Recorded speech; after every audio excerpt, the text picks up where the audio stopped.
thewellnesscouch.com, streaming wellness into your lives. Download the app today.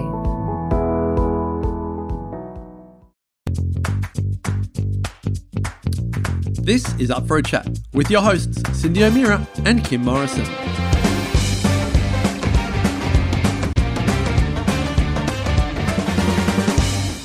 Here we are, up for a chat, talking about the hottest topics that are important to you, inspiring you to awaken the change within. I'm Cindy O'Meara.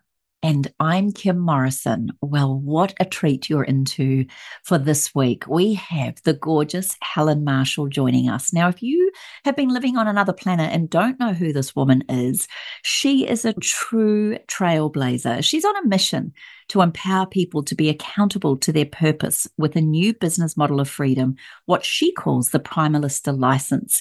We're going to talk about that today, but I also want you to know this beautiful soul lives on 100 acres of wilderness in Albany over in WA with her gorgeous, delicious husband, Mike, and their teenage children, Sam and Millie. This incredible woman likes body balance, body step, and body pump. She loves massage. What a table tart. She loves coffee with her besties, sunbathing, meditation, walks in nature, and my favorite, champagne in the spa. We love every single thing about you, beautiful Helen. Welcome to Up for a Chat. Oh, thank you. What a gorgeous intro. Hi, Kim. Hi, Cindy. It's so nice to be back on the show after, five or 6 years, I think, since we last had a chat together like this. You know, you have done something that no one else has done, and we cannot wait to hear more about this. Could you just take us on a little journey as to what led you into Primal Alternative? Who are you? What made you become so passionate about beautiful, grain-free products? Well, Kim, I am somebody who has always tried really hard to be healthy. I got into the wellness industry age 14, teaching aerobics, which kind of gives you an idea of my age bracket. And worked in the fitness industry, did a degree for the wellness industry, and have been very focused on eating the right foods, moving my body, and all the other things that we do to make ourselves feel awesome. And then it was really quite surprising to me in my late 30s when the wheels just really fell off in terms of my health. I felt sick. I was just nauseous all the time. I was constipated. I was aching from head to toe. I had like constant migraines, headaches, every digestive issue you could think of. Really just didn't feel like eating food at all. And, meanwhile, I'm raising 2 young kids. We're building this beautiful home in the middle of nowhere in the wilderness, like you mentioned before. And I just couldn't understand why, I was still constipated, even though I was eating, 40 grams of all bran for breakfast with skim milk, and I'm sort of talking very tongue in cheek because, the government guidelines that I followed, which I believed would keep me healthy, it was the message back then to eat low fat and high carbohydrate. So I was really running on this like sugar roller coaster. I remember going to the gym after my bowl of old bran and, putting my weights down and then sort of standing up and seeing stars because my blood sugar was just roller coastering and so low.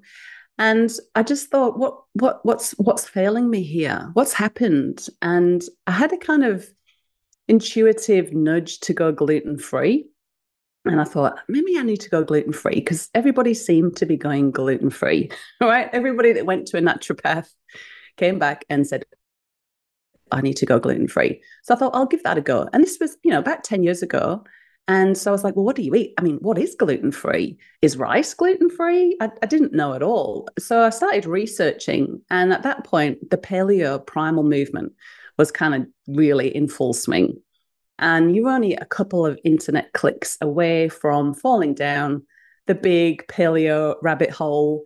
I started my journey with a Whole30, which ended up being a Whole90 of really just a big reset, ditching grains, sugar, alcohol, dairy, seed oils, everything in a kind of big detox to kind of give my system a break. and then starting to add good foods in. And so my gorgeous husband I said, right, this is what we're doing. We're going paleo. And he said, well, we're not doing it without cookies. So I had to refine a family favorite recipe to paleofy it. And, you know, the actual paleofied version was so much better than the version that had margarine and self-raising flour in, because now I was using almond meal and organic full-fat butter and 70% dark chocolate chips. And it was just, we were like, wow, this is so much better. So I then sort of did the same thing for other things that we enjoyed eating, like bread. We liked Friday night pizza night, so I made pizzas, and we liked fajitas and things like that. So I made wraps and just got all these paleo versions of the foods that we loved, and found it just so much easier to stick to this way of living, right? Meanwhile, my health coach in me, who had, you know, for years coached women to eat this low-fat, high-carbohydrate diet, I was like, man, I need to go back and correct some of the wrong messaging that I've been sending. So I qualified as a Primal Health Coach with Mark Sisson's Health Coach Academy. Mark Sisson's fantastic. I know Cindy knows him. She's interviewed him for her film, What's with Wheat. He's an absolute G, still to this day. And started health coaching in the community. And the feedback that I got was everybody was getting great results, right? They were feeling so much better. The digestive issues had gone. They had more energy. They had less brain fog, less bloating. Everything just seemed to like be vibing so much better when they ditched the grains, reduced sugar, reduced seed oils, or got rid of seed oils. And so that was great. I was like, this is brilliant. But then come like Monday, they'd be like, oh, H, I've fallen off the wagon. I got sick of like, you know, chopping all my food and doing everything from scratch. So I just ended up getting, you know, frozen pizza. Can't be bothered. And then I thought, well, I might as well finish it off with some chocolate and that bag of, you know, box of Tim Tams and finish those off too. And I feel terrible and I've fallen off the wagon. And I thought, well, what about if you can have a pizza and still stay on track? What about if your pizza's made from nourishing, you know, ingredients like free-range eggs and almond meal? And what about if you have your breakfast with a beautiful low-carb seed loaf with loads of seeds in it and zucchini and, you know, just really drawing from those paleo primal food group for my ingredients. And the result was really whether they could stay on track or not. And to be able to just swap out these products was life-changing for them. So they were not feeling deprived, but they were still getting all the benefits of being on this, you know, fairly restrictive. You know, when you first get into it, you're like, oh man, this is full on. It's just meat and veg. What am I going to eat? You know, so they really got results. And that side of the business went bonkers. Like, you know, like I started selling my food to them. And I soon became so busy making food that I didn't have time for health coaching anymore. And then, you know, word gets out. The local pizza guy, Massimo, got in touch and he's like, hey, I want your paleo bases on my menu. Doesn't talk like that, but that's my Italian accent. And then a cafe in Albany got in touch and they wanted 60 pizza bases to put on their menu. The health food shops got in touch. And then I started to get orders from interstate. Like, good news spreads really fast. And then I thought, right, I really need to get these products to more people because there is a serious lack of honest homemade food in communities, right? It's getting worse, actually. I think that consumers have really lost faith in big supermarket brands. And we want to be the antidote to that. But I didn't want to set up a factory. That just didn't light me up at all because I really liked this business model that I could do from home, earn a few extra $1,000 a month, work it around the family, you know, do other things as well, and be of great service to my community. And I love that business model. And I thought, I bet there's going to be other women out there who love baking, who want to do this too. So that's why I started the Primalist license. And my focus was to get a national network of home bakers who, you know, share the same values in that, you know, the supermarkets are not offering enough good alternatives. So let's make them ourselves. Let's be that grassroots antidote to, you know, what's on the supermarket shelves. So really, you know, that is my story. That's where we are. It's now, you know, 8 years, 10 years of the Primal Alternative brand. So I was baking it myself before I invited some primalistas, as the home bakers are called, to join me. And since then, we've had 330 primalistas join, not just in Australia, but also in the US, New Zealand, and the UK. Just, people hearing through podcasts and things like that. And here we are, and demand for these sorts of products is increasing. There's more and more people who are wanting to get to the root cause of their chronic health issues and niggling little things that are, really reducing their quality of life. Yeah, so there you go, in a nutshell.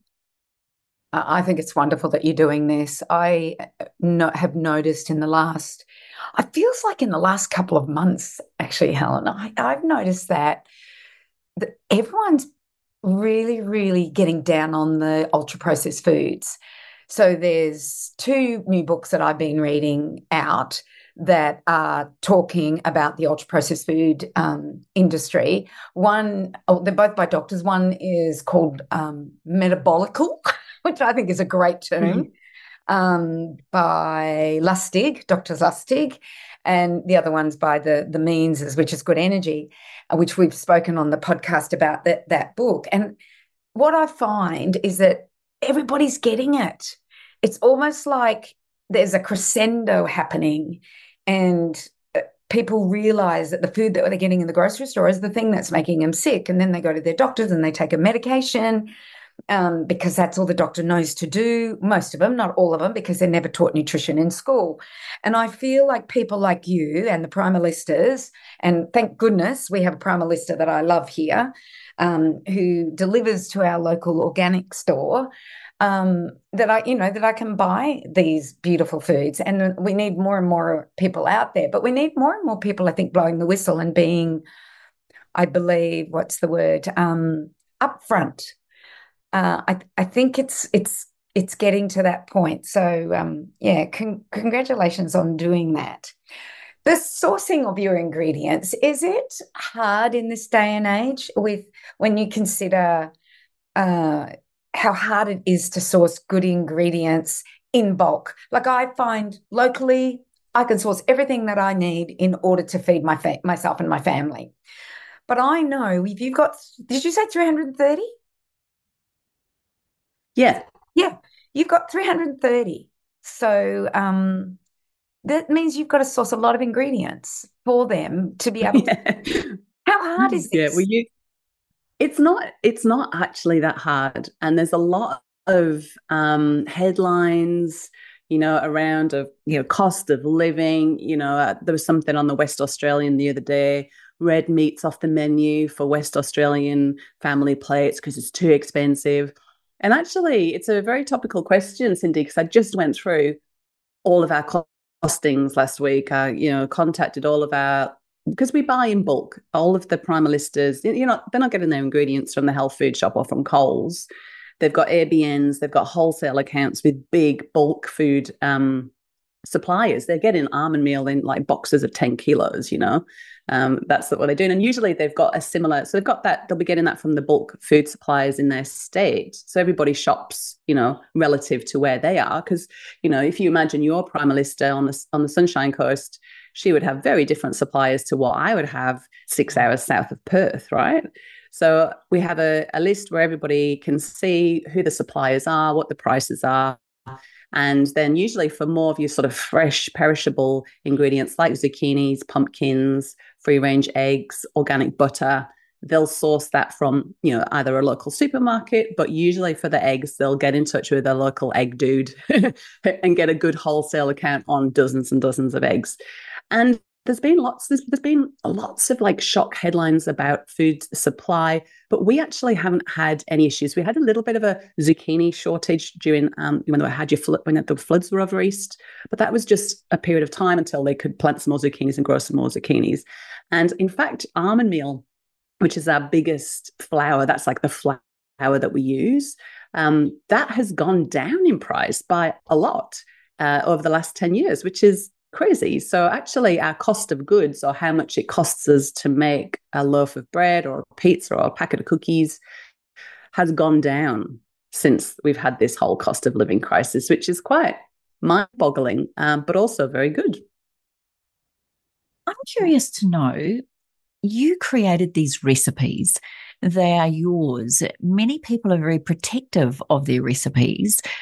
How do you feel about sharing these with these 330 primalistas?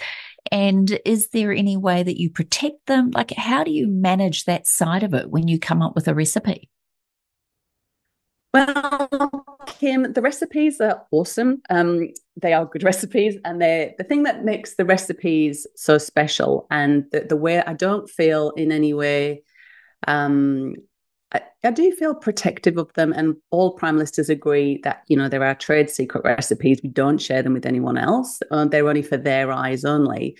But to be honest, there's 1,000,001 paleo recipes on the internet. No big deal. If you wanted to get a good paleo bread recipe, go and Google it and you'll get a good recipe. That's easy peasy, right? But what makes this different is the actual business model behind it, right? And quite a lot of home bakers, if they have a look on their shelves of the books that they've got, there'll be a lot of recipe books, but there might not be a lot of books on how to run a business or how to attract your ideal customer or how to price your products correctly in order to make a profit. So really what makes this business model so special is that it is a business in a box. It's not just like recipes.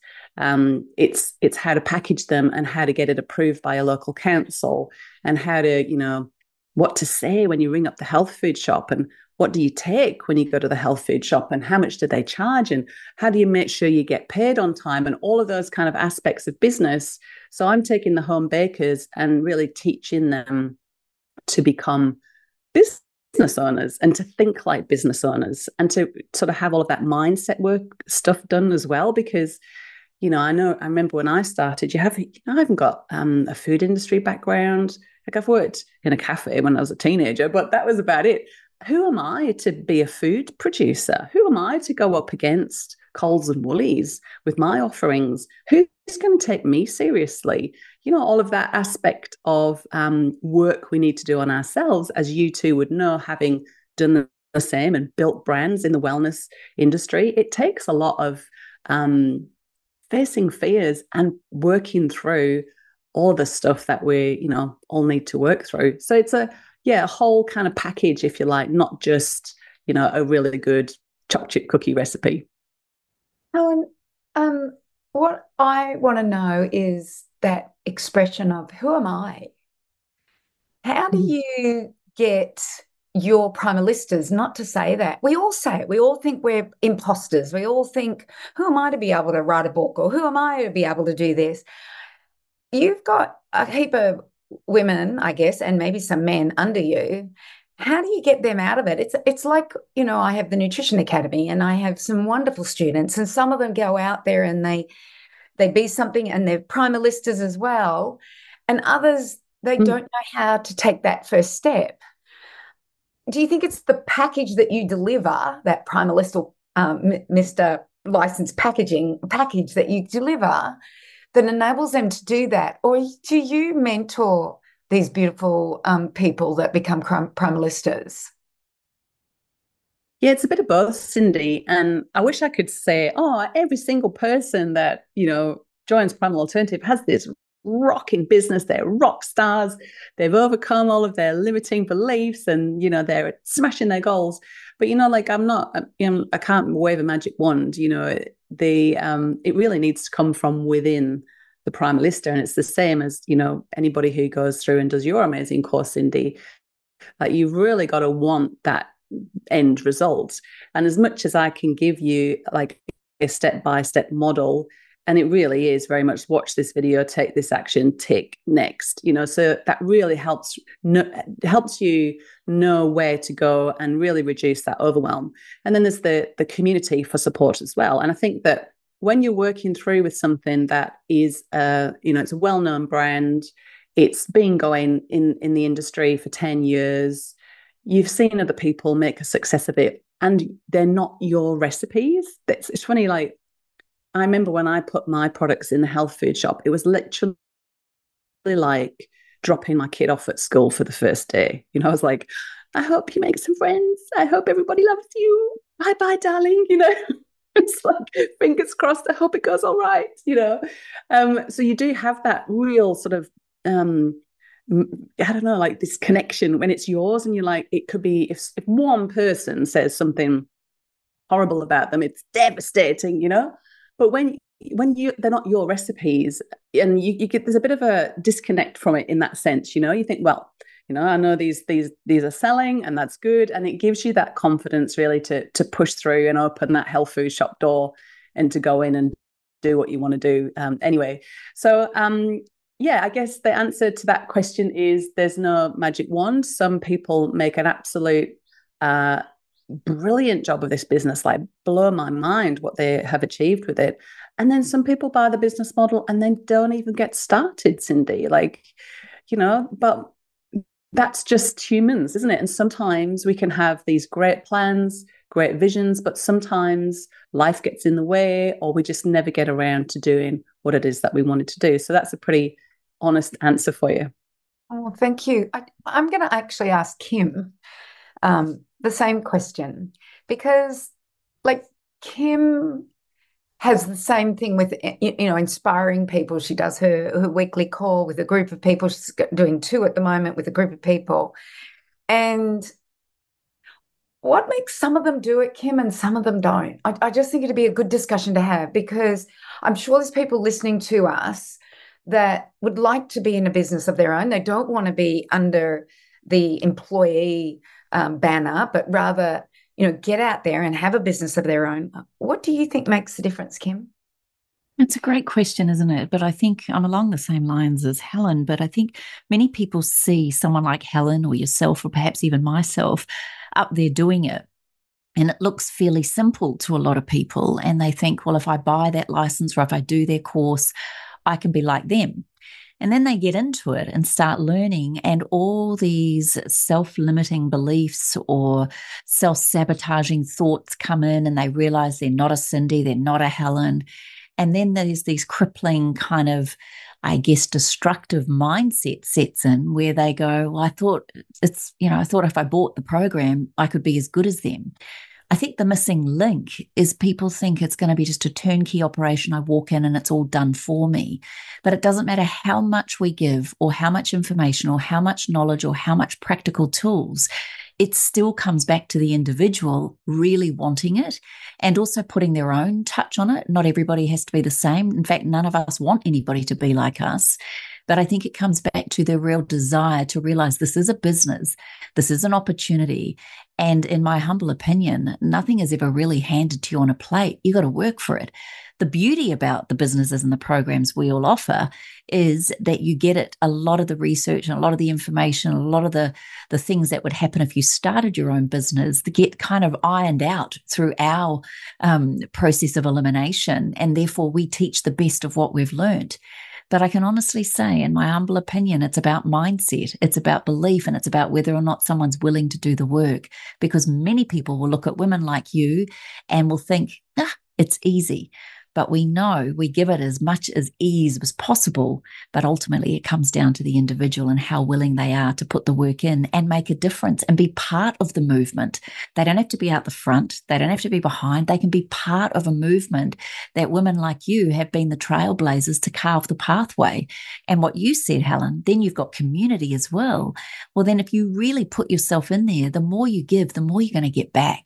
And that's what I would say to anybody that was going to join your business. Is it comes down to how much are you willing to give in order to create this to be the successful business you can. It is an individual mindset, in my humble opinion. Mm. Well, I look at what Helen... What a great answer. I love that. I really love that. Sorry, Cindy, to interrupt there, but you're okay. You always go ahead. You always put it so well, Kim. Like, you always so beautifully articulate. I love how you describe that. And when you were saying that, I was thinking about, I describe the licenses and same for any business model or any course, me doing the health coaching course, it got me from A to B, right? Quicker than if I went and researched everything and tried to figure it out myself. And it gave me the credibility of having, the qualification, or in this case, having the license, or, having the certificate that you finished the course. That is credibility, and that does give you the confidence. So it got me from A to B quicker, but I still had to do the journey from A to B and it's ups and downs along the way, and facing those limiting beliefs and self-sabotaging thoughts. It's still a huge journey, but what we offer, all of us, is an opportunity to take someone by the hand and take them on that journey from A to B. So they're not doing it alone. They're doing it with something that's a proven model, and that they can, get there with hopefully a lot less stress, blood, sweat, tears, and risk. And I think what's so beautiful about all of this is that if you actually do commit to it, or a business or a program, and don't see it as a business or a program, but a personal growth journey, something that's going to expand your potential, something that's going to take you from not only A to B, but it might even get you to Z, but you are going to find your own pathway there. Not one of us tells someone how to literally do it step by step. We give guidelines, we give support, we give trust, we give all of these things. But ultimately, I would say any business opportunity, any program that any one of us offers, I would actually put it under a personal growth program more than I would a business or a program. 100%. Absolutely agree. And I think that owning a business and starting a business is the biggest personal growth journey you'll ever go on, because any limiting beliefs that you've got, they come absolutely screaming to the front, wanting attention as soon as you try to do anything that's stepping outside of your comfort zone. And that's why I think that looking after ourselves and, eating good food, getting enough sleep, spending time in nature, all of that is good, brilliant foundation work to be able to have the clarity, the inspiration, and the energy to follow through and get to where we want to get. And you know what? Sometimes you can start to do something and think, actually, this isn't, but I actually don't. And I think that in itself is a great realization, and a really good way to find out a little bit more about yourself as well. Can I ask you then a question on this? Your whole thoughts were really heart-led, as in grain-free, dairy-free, wheat-free, sugar-free. You kind of looked at that little whole process. How did it work out that grain-free was the big one? What was the determining factor for you that actually grain was the issue?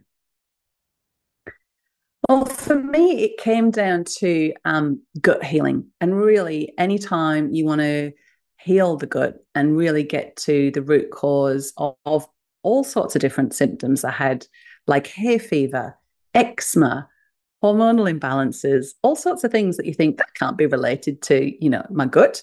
But it all was. And to take the grain away from the diet just gives the gut a time to heal. Grains can be very inflammatory and irritating to the gut. And it depends what grain we're talking about, of course. Quite a lot of grains have been genetically modified and sprayed heavily. So we're not just talking about the grain itself, but also all of the other chemicals that we might be digesting at the same time. And it depends on how we prepare them as well. Sourdough bread, for example, can be a lot more easy to digest than a loaf of bread from the supermarket, because it's got the beautiful sourdough culture in there that can help to reduce some of the gluten, some of the carbohydrates in the sourdough bread. So grain-free just means everything's naturally gluten-free. And that for a lot of people, there's a massive increase in people who are looking for gluten-free, dairy-free options. For me, the grain was the biggest one. And that really has been just absolutely pivotal in my gut healing journey, and thousands of others as well. I think, you're right. It's thousands of others because of, and once again, you're right, of what we've done to our food. And we've lost our culture and tradition. And what I love about what you do is that you're bringing that culture and tradition back, but without us having to do the work. You do all the work, or your primalistas do the work. And that's what I think is so important, is that we've got to get back to our culture and tradition. Everyone talks about, the Indigenous groups around the world are losing their cultures and tradition. Well, I'm sorry, the white people have lost their culture and tradition as well. And we don't do breads the way we used to do it. We don't grow foods the way we used to do it. We don't have family communities and things like that the way we used to do it. So I love that you're bringing back culture and tradition without us having to, go out there and thrash the whatever it is and do the sourdoughs and make the cookies. But I have this feeling of culture and tradition when I purchase your product. I love it. I feel like I've done the homemade. Actually, I take the packaging off and just put it in the container. Everyone thinks I've made cookies. just because at the time, I used to do everything, Helen. When I had babies and kids, I did everything. But it seems like since the kids have left, they're all taking that job on for their children. So I don't have to do it for the grandbabies. And my cultures and traditions are around very simple meals. I don't bake anymore. Kimmy bakes for me, actually, more than anybody. Yes, and I love He's it. a great baker. I love Kimmy's recipes. Yeah, but I think what I love about it, and just to interrupt you there, beautiful, is just for me, baking is when I'm also baking up ideas in my head. And when I'm cleaning and decluttering. And so part of being in the kitchen for me is creation. It's my creative side. And even your beautiful foods, when I get yours, I feel that creativity. I feel that love that's gone into every single one of them. And I think that's what home baking makes you feel, is a real homely, real contented, and really beautiful, connected way to be with your family. I love what you offer. Oh, thank you. And just so you know as well, I buy products from my local Primalista because I went through the phase as well of doing absolutely everything and building a business and building a house and raising a family and, recovering from a health crisis. And at some point, you've just got to say, okay, well, what bits can I get a little bit of help with? Can I just get someone to, make the pastry for me so I can put it in the freezer? And then, tomorrow night we've got friends coming for dinner, easy peasy. I can put together a grain-free lasagna, for dinner tomorrow night that can be cooking while we're all having a glass of shampoos, watching the sun go down, things like that just make life a lot easier. But I love what you say, Kim, about creativity, being in the kitchen, being at home, and tying that back to what Cindy said about culture and tradition, in that a lot of women want to come home. They want to be in their own environment. They don't want to be sitting in a, poorly lit office with no fresh air and lots of EMFs wearing a suit. They just don't, they could do it and they could earn a really good salary from doing it. But there's a part of them that's really yearning to get back into the kitchen, be at home, be able to, put on a load of washing while you're doing your work from home, and just having that opportunity to be their own boss, set their own schedule. And that side of things really, really lights me up the most. And that's what my predominant role is now, is kind of going around and recruiting new bakers. My corporate career was as a recruiter.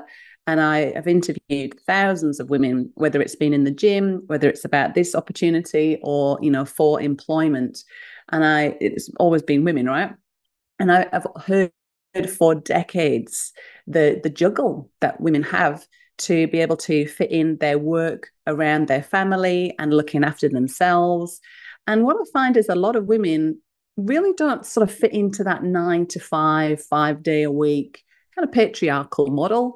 Women really seem to enjoy having a little bit of variety, maybe working 3 days in the office, working 2 days, baking at home, being at the farmer's market at the weekend, or, being able to be at the sporting events with the kids. It's just a really nice mix that's allowing women to have that freedom to return back into the home, be present as wives and mothers, and get back into more of that kind of traditional role that my grandma had. It was kind of that it changed at that point. I remember when my mum got married, everyone said to her, "Are you going to give up work now that you're married?" That was kind of what was expected, because you now had a man who could look after you, But then no one asked me that, when I and then it kind of lost it in this generation. And there's a big movement of women who are wanting to get back to that more kind of traditional role, or even just be, present in the home and to be with children and to do some things that they enjoy to do, whether it's, having a cuppa and watching the sunrise or whatever it is to them that they enjoy to do. But just to make a little bit of space in the week to do those kind of things is really important. What you made me feel, I guess, is what I'm trying to say, is you made me feel like really warm and fuzzy and, Yeah, that's exactly what I like. And when you're running around and you're not getting everything done, um, yeah, I think we need to get back to that almost. But it's nice to have help along the way, as you said. And we interviewed a guest last week, and we asked him what did he feel like was happening in the world, and it was interesting his reply. But what he did say, which really made me start to think, is we have to become curious about what's happening in the world. And then what I want to add to that is, just don't take everything as fact because we don't know. But what I want to add to that is, as well as becoming curious, go back to um, our everyday needs, our needs, as you were saying, for movement, good food, sleep, um, sunshine, connection, family, foods together. I don't know. All of these things is what I feel we're missing. And I feel that the three of us, and, we have known each other for a long time, I feel the three of us in our own ways are trying to create that for people, give them inspiration, leadership, as well as a way of doing it. Mine might be in education, yours is in the Primalista, Kim is in how she coaches people through so many aspects of their life, not just health, but Kim helps them through, oh gosh, Kim, everything from any health issue that they've got to business issues that they've got. She just has this incredible guiding light. And this is what we need. We need guiding lights, number one. We need leadership, but we also need to be leaders ourselves, especially within our community. And I feel that when they do Kim's course, your course, or my course, then they can become somebody that breaks into a community. Because we know that there are people out, and I think we talked about this, Helen, there are people out there that know that there's a better way. They just don't know where to find it. They don't know where we are. They don't know where, and we're not the only ones. There are others out there as well. And for me, it's about if we don't get out there and speak out and say what we're doing, or your primalistas don't do it, or Kim's people who have been coached by her or have done her self-care courses, I just feel like we're sitting at home and we're not being part of a solution. We're still part of a problem because we're not getting that word out and helping these women and men find a better way. And we know that they're looking for a better way. They just don't know where it is, but they are curious. Yeah. So I don't know why I went down that track, but you just made me feel that way. And that just came out of my mouth. I'm sorry. Don't be sorry. It was brilliant. Wonderful. Yeah. I'm meant to be asking questions, not not necessarily espousing what I'm thinking. But no, but I think that's what beautiful Helen, evokes in all of us, is that desire. I wanted to ask you this, Helen. When we think back to the 40s or the 50s, maybe when the microwave came in, maybe even the 60s. When the microwave came in, the whole point of it, or my understanding of how it was sold, or the whole point of it, was to get women out of the kitchen, because we spent many, many hours doing housework and cleaning and tidying and cooking and all of this. And so it was seen as a bit of a woman's liberation or some sort of freedom, only to realize that we were destroying every freaking thing we put in it and probably weren't serving ourselves in the best way. And now I see so many people really proud of getting rid of a microwave. In your humble opinion, then, when you look at how you create your recipes, how your beautiful primalistas bake them, and that sense of achievement of watching, smelling something bake, of seeing it come to fruition, and then, like you said, handing your baby over into the shops or the health food stores or wherever it goes. What are some of the beautiful feedback or stories you've had from some of your amazing primalistas where they feel like it's more than just a job, it's more than just baking? They really feel like they're making a difference. Do you have any examples for us? Oh, so many examples. The primalistas are they love to inspire each other with their really cool stories and experiences that they've had. But I don't know about the listeners, whether this relates or not, but whenever I've got a little, and I know you kind of just said the same thing, Kim, but whenever you're feeling a little bit out of sorts, like I go and clean, I get, like you say, you're decluttering your thoughts. And then if I'm feeling a bit anxious, or I feel like I'm not really sure of purpose or what I'm meant to be doing, I'd go and cook something or bake something, or, I'll brew up some kombucha, or, refill the kefir, anything that I can do that kind of feels like I'm moving forward in terms of, moving forward. It's such a good dopamine hit, right? And I think that sharing food and making it for our family and for the wider community is probably one of the most oldest jobs or ways to earn money that women have ever done, apart from the other one, which is the most traditional one. So making food and selling it to the community is amazing. And primalistas have told me that this model is life-changing, because they just can't believe. Imagine going into like IGA and going past, all of the rice bubbles and other brands, Cocoa Pops, whatever, all the horrible, bright, colourful, yucky crap on the shelves, to then get to some granola that you've made that's on the shelves in the IGA, like amazing. And primalistas talk to me about the people they meet at farmers markets who, there's this one woman, this was from Primalista Kristen in Victoria. This one woman had such severe gut issues that she didn't eat anything, right? She just had coffee and cigarettes, which is really not good. She was in a bad way. And so she bought some stuff from Kristen. She was really not sure whether it was going to be any good or not. The next week she came back and she gave Kristen a big hug and she was crying. She said, "This is the first time I've been able to eat something and that doesn't hurt my tummy. I'm so grateful." I mean, being able to make changes like that in people's lives. The majority of primalistas have been on a health journey themselves. And I think that really helps, because they understand our customers' journey, that they're like, "I've been told I can't eat bread anymore, but I really miss a slice of toast. What am I going to do?" Then they really can, understand why somebody would want to buy their product. So that can really, really help. And then I'll tell you about Primalista Melissa, because she's got such a wonderful story. She had failed business after failed business. She even went bankrupt at one point, and she came across the Primalista license, and she jumped on board because her husband had type 2 diabetes, and she wanted to really kind of focus more on health. She was really worried that people were going to pity her, like, "Oh no, here she goes again, another," like, so many failed businesses. She just thought, well, I'm not really sure. But her husband was really backing her. He was really cheering her on. "Come on, you can do it." So that was 2022. She jumped straight in. Within the first month, she was doing a farmer's market, which she still does. She's got a really good, solid base of returning customers and earning money, realizing she actually only needs to bake for 2 days a week to sustain the lifestyle that she wants.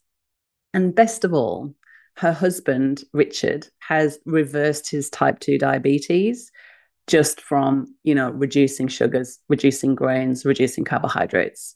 So amazing, wow. Isn't it? Like the sorts of success that primalistas have, not just about, a dollar amount, but really, like we've talked about, personal growth, helping people in the community, helping people in their family.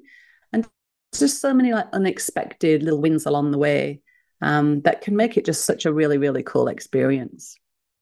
You must find yourself sometimes pinching yourself. I can only imagine. I mean, this started as a dream, almost wasn't even planned. And yet you have somehow created this massive entity and community and a beautiful group of souls who are on their own personal journeys, but also part of a big movement. We always look at people like Cindy as being someone who's at the front, being a trailblazer, a tsunami of change. We look to people that create opportunities. But I think what it is so powerful in what you're offering is that community aspect. When you get together, can you tell us exactly how the model works so that people, do they come together for forums? Do they get the feeling that they're part of something that is a trailblazing, meaningful way that's supporting people's health? How do you get them all together to connect? Well, it's very basic. It's not like Primal Alternative is me, right? There's no backing by a big food company or a big corporate. I'm just a little business that really is quite more mission led than, going for big, profit and millions of dollars. Mine, it's very heart centered, grassroots change mission that I'm on to, one, get good alternative foods into communities, both metro and regional, and two, to create entrepreneurial opportunities for mostly women. We've had 3 male primal misters, but mostly this appeals to women, and it's a really good opportunity to give them a business that they can run around the other things in their life that they value. And so it's very basic. We get together in just a Facebook group where it's so easy and accessible. That's the easiest place for everybody to connect. And Primalist locally, if there's a Primalista down the road from someone else, they usually will get together for coffees. They'll share freight on their ingredients and get together, and have a coffee and divvy out choc chips or cellophane bags and that kind of thing, which is really, really cool. When we've had events in the past, like when we used to have the wonderful wellness summits that we all used to go to, that we used to say, right, and hang out with fellow primalistas, but also the wider Primal Alternative community. I mean, the reason that this brand has done so well to just come from little old me in the backwaters of WA is that we've been able to stand on the shoulders of giants like yourself, Kim, and like yourself, Cindy, and like the gorgeous Jo Whitten from Quirky Cooking. These people with massive followings of people who are focused on health have talked about Primal Alternative. They love the community-centric aspect of this business model, and that's really helped to get the word out. So when Primalistas come on board, yes, they're a little part of their local foodie community, which is really cool, but they're part of an international Primalista movement, but also part of the bigger wellness picture to really feel so involved with people like Alex Stewart from Low Tox Life. We've got this wonderful community. And so we don't have any flashy conferences or AGMs, which I actually think that's good, because I hated all that crap when I was in corporate, all those meetings and sales conferences, and I hated it all. So this is very, very basic. There's no big expectations to spend lots of money to, get to the other side of the country. But what I'm really hoping, Cindy, is that we can replace the Wellness Summit with your amazing nutrition summit. That's what I'm, fingers crossed, hoping that now that all of the travel restrictions and all of the craziness of the last few years is kind of under the carpet, that we'll be able to use that as our main event to get together, hang out, listen to some incredible speakers, and obviously see you guys too. Oh, we would love that, Helen. Oh, we absolutely love it. Kim would love it too. She's always there. She's always like a weed. You can't kill it. You can't get rid of it. I'm just hanging around. Yeah, no, I would absolutely love that, to have all your Primalistas there. And I noticed that there's quite a few people that are making that their annual thing where they all meet, and it could be like a group of doctors, it could be a group of nurses. I notice the nurses come.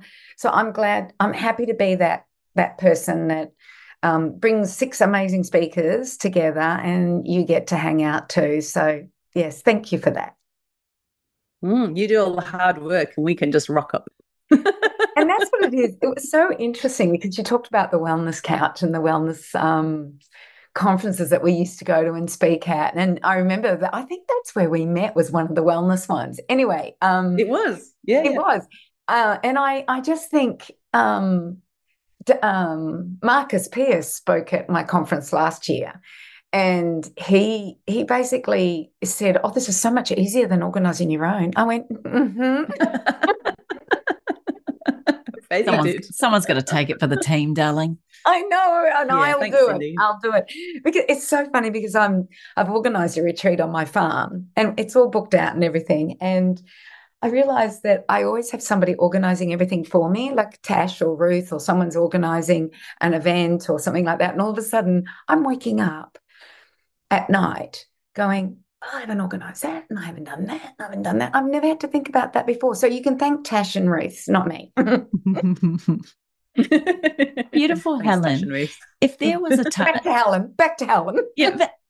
just Helen, if there was an opportunity for you to plug, like let's do a shameless plug here. I'm assuming you might like some more primalistas on board.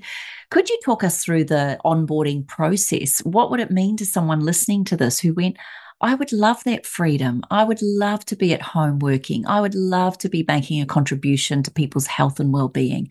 Can you talk us through the process of becoming a Primalista? Yes, thank you, Kim. I would love to. Well, it's a very simple business model. So the first thing to do would be to jump on a call with myself or Primalista Ash and Primalista Amanda, who help me out with the calls.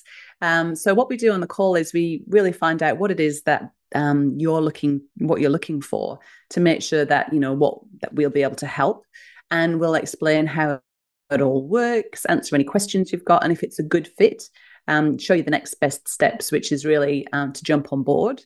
It's so simple because all of the training is online. So as soon as you decide to jump on board, you get instant access. You can be baking recipes that afternoon, dealing with some of the paperwork, like setting up your food business registration, getting your insurance, sorting out your ABN, everything that is involved with starting a business from scratch, will help you with. So yeah, first step is to jump on a call, and that's just at primalalternative.com/call. And you can tell from chatting to me, calls are really down to earth, really, fun. I love the calls because it's like speaking to kindred spirits, real like-minded souls. The calls go for about half an hour, and usually by that point, we know if this is going to be a good fit or not. And then once you're on board, I write an introduction to the Primalistas. You always get a massive warm welcome. And then we get your apron embroidered. We've got these stunning Primal Alternative Fair Trade Organic aprons. So you would have like Kim, Queensland, like as if you were on like MasterChef or something. And we get that embroidered here in Albany, and I post it out with some Primal Alternative love tins and a little special handwritten note from me. So there's some really awesome bonuses and kits and stuff that I throw in with the license to really make sure that there's, stuff just lands on your doorstep. And it's just up to you to, get in the kitchen, bake the products and get them out there into your community. So yeah, it's really, really simple. And I would absolutely love to hear from your listeners and have a chat about this with them. Can I ask you also then, like potentially, let's be honest, what could someone earn doing this? Like what are we talking here? Well, it really does depend on how much time they want to devote to it. But the thing that I love so much about this business model is all the costings worked out. So that when you're baking, it's profitable. You're not just doing it like I did when I started and sold it for under cost price, which was a bit of a disaster. But, I've had Primalistas who earn as much as tradies. Like there's a Primalista who's earning $75,000 a year from baking 3 days a week from home, being there with her son. He was preschool. She was studying as well, a master's at the time. So I think that's incredible, because my husband's a tradie and that's what he earns. And he works 5 days a week. He's out of the house at 8 o'clock in the morning. He doesn't get back till 6 o'clock at night. And I just think this is a really cool, low overhead, low input business model that you can do with the equipment you've already got. I mean, tradies have to go out and buy utes and, all these different tools to turn it into a business. But really, as long as you've got an oven and a bowl and a spoon, you can get started doing this and have the potential to earn as much as a tradie, which I think is really empowering, don't you? Yeah, very. It's just phenomenal. And that's where the reality is, because there's many businesses out there, direct selling models or even multi-level marketing models, that promise many things. And I'm sure a lot of them are fantastic. But for many, they come in on all these promises that they're going to earn X amount by doing all of this. And it's often not as high as what people are told. I'm sure there's many good ones as well. But I'd love it if you could then tell us the sort of person you're looking for. I mean, I know you've said a woman, she's entrepreneurial, she is maybe looking for something different, but what makes a beautiful Primalista? What's at the core of your Primalistas? The core is that they love baking. A lot of the people I speak to on the phone, they say that, the kitchen is my happy place. If I've had a hard day, that's where I like to go to unwind. So, if you don't like spending time in the kitchen, then this probably isn't going to be for you. So that's the core one. And then the second one that I find makes it a lot easier for people, primalistas, to get out there and talk about this product is to have had a similar health journey. So to have had a situation where they might have had to ditch gluten or dairy or something like that for a period of time to improve their health, that just can really help. But it's really what we talked about before about, and I don't promote this as a get rich quick scheme. I don't make any earning guarantees because it really is down to that individual. I've got people who work in full-time corporate high-flying jobs. They don't need to earn any extra income, but they do it for the love of it. I have beautiful chicken, Primalista chicken. She's about to be a Primalista for 8 years, like since the model first came out. And she just bakes once every 3 weeks. I think she has a nice glass of wine on a Friday night. She gets the oven on. She bakes about $1,000 worth of orders, sells it all directly to the consumer. So all, at the highest profit margin, no middleman, selling to retailers. And she's selling, just to friends and family. And she just loves it because she believes in this way of eating. She wants to make healthier foods, alternatives available to her farming community. She's in the wheat belt in WA. So there's just the key thing is you got to love baking. You want to help people. Those would be the two things. And really, I guess that desire to not have to work under a boss, have that freedom. I mean, I'm nobody's boss here. It's a very linear, nobody's under me. There's no levels or uplines or anything like that. Not that there's anything wrong with that, but that's not what this model is. I've just created a model and a license. I see it as a bit, you might think this is a bit funny, but I don't feel like I have created this. I feel like this is an idea from the universe that somebody needed to manifest. It was an idea that came to me while I was healing and feeling very in tune and inspired. And I remember thinking, oh my goodness, is it me? Is this what I've got to do? And I really didn't know what the steps were going to be, but each step reveals itself at exactly the right time. So I've just followed my inspiration, my intuition, my guidance from what I call the Primal Alternative mother. She gives me the inspiration. And then, we talked a little bit about kombucha before, but if you brew kombucha, you have, or vinegar, you have like a mother, and then I can give you a little SCOBY, which is another mother. I can give a little bit to you, and you can go home and you can create your own vinegar. You can create your own kombucha. And really, that's how I see this model, is a sharing of a beautiful, divine inspiration that is going to be helping people from a very grassroots level. And if that kind of stuff, you might be thinking, oh my goodness, she is off her rocker. Or you might be thinking, wow, that really is giving me tingles and that's really vibing with me. Then that's whether you'll know whether this is going to be the community for you or not, I guess. Well, it's definitely tingling with me. I must admit, as you were saying it, I'm like going, it's so true. Things are they just kind of drop in your lap and you go, oh, that's what I've got to do. Okay, I'll do that. And I think if we could all see the world like that and realize that there's so much opportunity, and perhaps the person that's listening right now is thinking of this opportunity.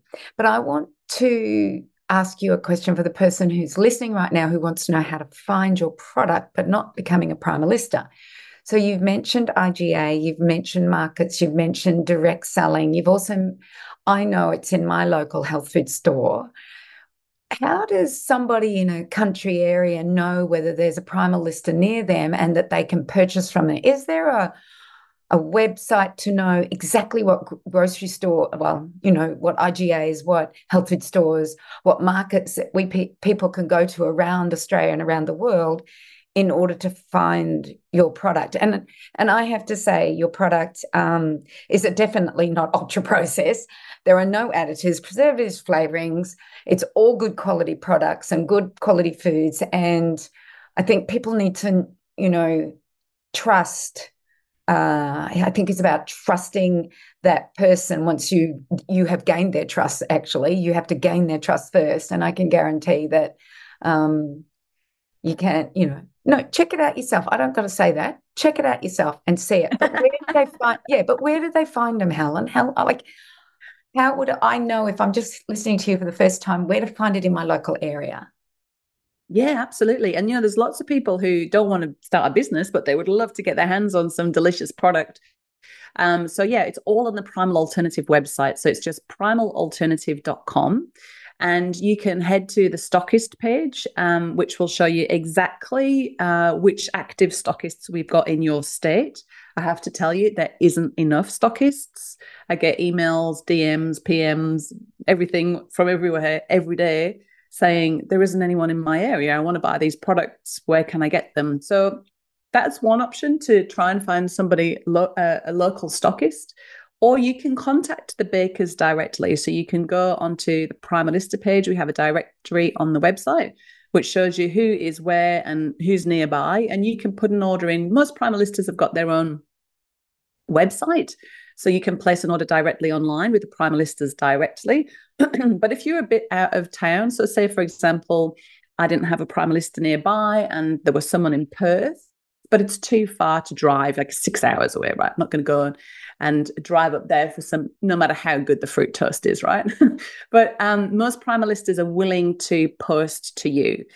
Even if you live somewhere very remote and hot and stinky, we have packet mixes which post really, really well. And then you just have got that lovely bake from home experience. It's a bit of a cheat, where you just tip in the dry ingredients, add your wet ingredients. There's no buying billions of expensive ingredients. There's no waste. And you can have your own bake from home experience as well as things like the granolas. They travel beautifully. The cookies, they travel really well as well. So no matter where you are, you can get your hands on some Primal Alternative products. Oh, that's wonderful.